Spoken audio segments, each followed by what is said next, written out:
If this passes, it would be the largest bill in dollar terms in U.S. history. They have to sell a quantity of debt that the world is not going to want to buy. And that's a set of circumstances that is imminent. It's like being on a ship that's headed to rocks. La agencia de calificación de crédito Moody's rebajó recientemente la calificación crediticia del gobierno estadounidense de AAA a AA1. Y el momento de esta decisión, en verdad, no podría ser peor.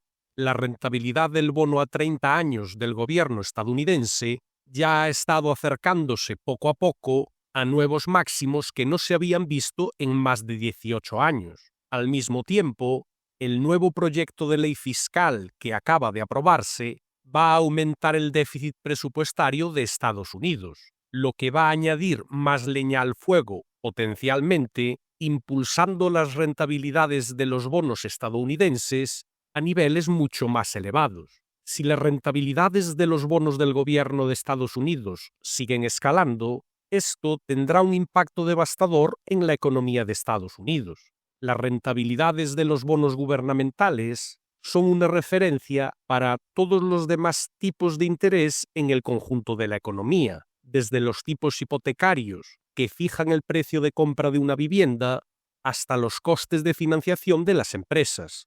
Pero, ¿existe realmente algo que el gobierno estadounidense pueda hacer para evitar que una crisis de deuda tenga lugar? Pues bien, como vamos a mostrarle en este vídeo, hay un truco sutil que las autoridades tienen bajo la manga para asegurarse de que nada de esto ocurra. Así que vamos a mostrarles exactamente de qué se trata en este vídeo, y si debemos esperar que lo empleen para evitar que las rentabilidades de los bonos gubernamentales aumenten sin control. La deuda nacional de Estados Unidos se acerca a los 37 billones de dólares, con el pago de intereses de la deuda por sí solo aproximándose al 4,6% del PIB, el más alto entre las economías desarrolladas. Y a pesar de esto, Estados Unidos sigue registrando un abultado déficit presupuestario. Y ahora llega lo que los legisladores denominan la gran y hermosa propuesta de ley, un nuevo proyecto fiscal que previsiblemente incrementará aún más el déficit, lo que presupone una emisión aún mayor de bonos del Tesoro en el futuro, causando potencialmente una mayor presión al alza sobre las rentabilidades de los bonos del gobierno. Vemos que cuando los inversores perciben mayor riesgo, exigen un tipo de interés más elevado para compensar ese riesgo. Así es como funcionan los mercados de crédito. Pensemos en una empresa que emite deuda. Si se trata de un negocio estable y rentable,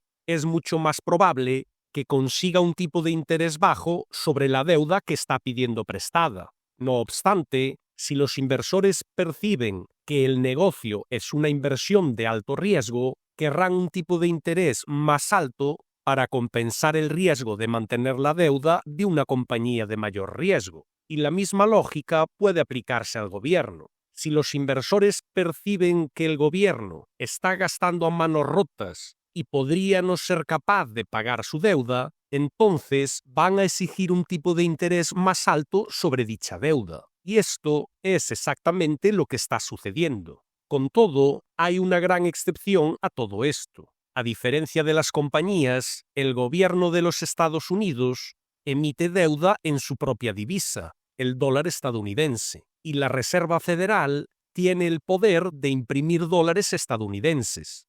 Ciertamente, no es el caso para un negocio común. Entonces, ¿por qué la Fed no está simple y llanamente imprimiendo dinero ahora mismo para pagar toda la deuda del gobierno, evitando que los tipos de interés suban y pudiendo así evitar un gran daño económico? En verdad, no estamos hablando de una teoría de la conspiración.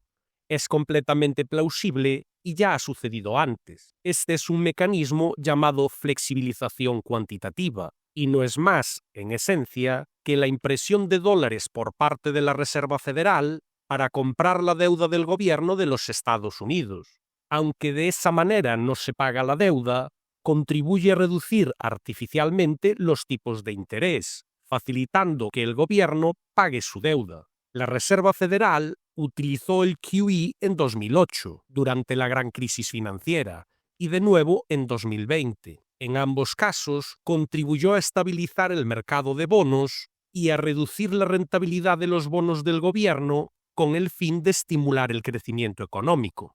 La cuestión es si deberíamos esperar que la Fed tome cartas en el asunto ahora, mientras los tipos de interés se acercan a máximos de 18 años. Por tanto, vamos a desglosarlo. La línea que vemos aquí refleja el balance de la Reserva Federal.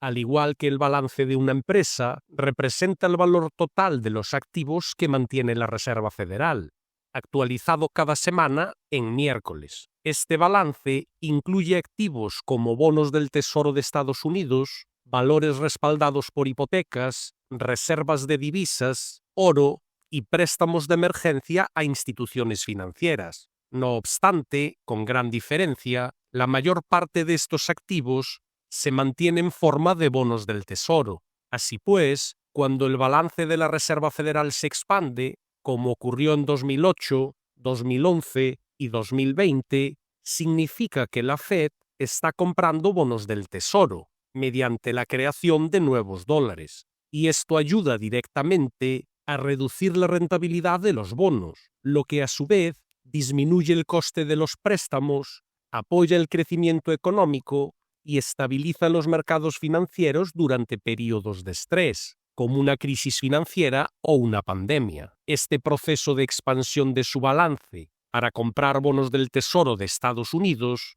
es la flexibilización cuantitativa que mencionamos anteriormente. Sin embargo, si observamos el balance de la Reserva Federal hoy, vemos que no han estado realizando flexibilización cuantitativa. De hecho, han estado haciendo exactamente lo contrario, restricción cuantitativa, de modo que han estado reduciendo su balance y, en realidad, vendiendo bonos del Tesoro de Estados Unidos, lo que ha ejercido una presión al alza sobre la rentabilidad de los mismos. Desde que la Reserva Federal comenzó a reducir su balance a principios de 2022, la rentabilidad de los bonos del gobierno se ha disparado de una manera que no habíamos visto desde la década de 1970. Así las cosas, ¿por qué la Fed permite que esto suceda? ¿Por qué no están comprando bonos del Tesoro de Estados Unidos para reducir los tipos de interés? Pues bien, lo que debemos entender es que todo lo que hace la Reserva Federal se vincula con su doble mandato: precios estables y máximo empleo. En otras palabras, mantener la inflación baja y evitar despidos. Comencemos analizando la inflación. En 2008 y 2020, la inflación se desplomaba a consecuencia de la gran crisis financiera y de la pandemia, lo que proporcionó a la Reserva Federal amplio margen para imprimir nuevos dólares e inyectar liquidez en el sistema. La expansión cuantitativa tenía sentido. Sin embargo, después de 2020, la inflación se disparó hasta el 9% en junio de 2022, como resultado de toda la liquidez que se había inyectado. Por tanto, la Reserva Federal tuvo que responder retirando liquidez del sistema financiero y vendiendo bonos del Tesoro de Estados Unidos, elevando los tipos de interés. Y como podemos observar, funcionó. La inflación ha disminuido significativamente, casi hasta el objetivo del 2% de la Reserva Federal. Así podríamos preguntarnos si esta es la señal de luz verde para retomar la expansión cuantitativa. Bien, no es tan sencillo, porque la Reserva Federal no solo considera la inflación, sino que también examina las perspectivas de inflación, o en otras palabras, lo que el mercado estima que será la inflación futura durante los próximos años. Y podemos revisar las expectativas de inflación a través de lo que se denomina tasa de inflación esperada a 5 años. Este es uno de los indicadores empleados por la Reserva Federal, que mide la diferencia entre las rentabilidades de los bonos del Tesoro a 5 años y los bonos del Tesoro protegidos contra la inflación a 5 años. En pocas palabras, esto mide básicamente cómo el mercado de bonos está valorando la inflación para los próximos 5 años.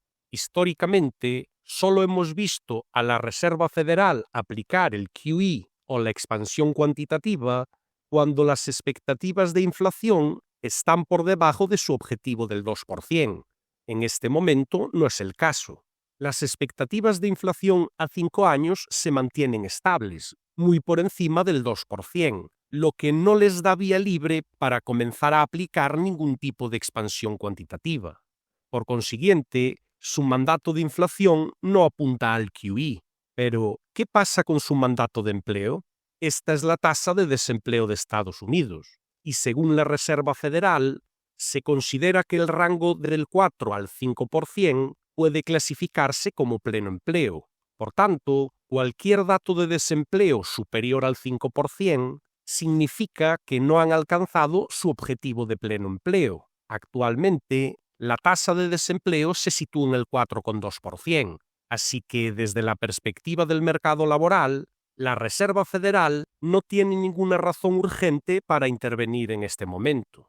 Hasta la fecha, ni la inflación ni el mandato de empleo de la Fed apuntan a la flexibilización cuantitativa, lo que significa, en nuestra opinión, que la Fed no va a intervenir para rescatar al gobierno de Estados Unidos, solo porque la rentabilidad de los bonos esté aumentando. Si llevasen a cabo una expansión cuantitativa simplemente porque la rentabilidad de los bonos está subiendo, eso iría en contra del mandato de la Reserva Federal y erosionaría su independencia del gobierno y la confianza de los inversores en el sistema de la Reserva Federal, algo que definitivamente quieren evitar. Pensamos que el porvenir más probable es que la rentabilidad de los bonos se mantenga elevada y que finalmente comience a perjudicar el crecimiento económico real. Vimos este tipo de escenario en la década de 1970. En aquel entonces, el rápido aumento de los tipos de interés acabó desencadenando recesiones económicas, como puede verse en estas barras grises. Esos fueron momentos en los que el desempleo en Estados Unidos se disparó. Es totalmente posible que veamos algo así pronto, y que el aumento de la rentabilidad de los bonos finalmente conduzca a una desaceleración real de la economía, donde la tasa de desempleo aumente, y solo entonces la Reserva Federal se vería forzada a reaccionar y comenzaría a imprimir dinero para comprar la deuda del gobierno y reducir los tipos de interés. Pero hasta entonces, creemos que es probable que se avecinen más turbulencias en el mercado de bonos. No obstante, aunque somos bajistas en el mercado de bonos, sí tenemos exposición al mercado de valores de Estados Unidos actualmente, ya que pensamos que puede mantenerse fuerte durante el resto de 2025. Tenemos exposición a un grupo de acciones que pueden superar al mercado, incluidas Spotify, en la que ya tenemos una subida del 10%, IBM, Entra, CLAC, una acción de semiconductores, solo por nombrar algunas. También tenemos exposición a la plata, que ha subido aproximadamente un 10% desde que iniciamos esa compra. Nuestra labor en juego de mercados es encontrar oportunidades en bolsa y ayudarle a conseguir una elevada rentabilidad. Solo quedan unas horas de descuento en nuestro servicio premium. Visite el enlace del vídeo para suscribirse. Gracias por su atención.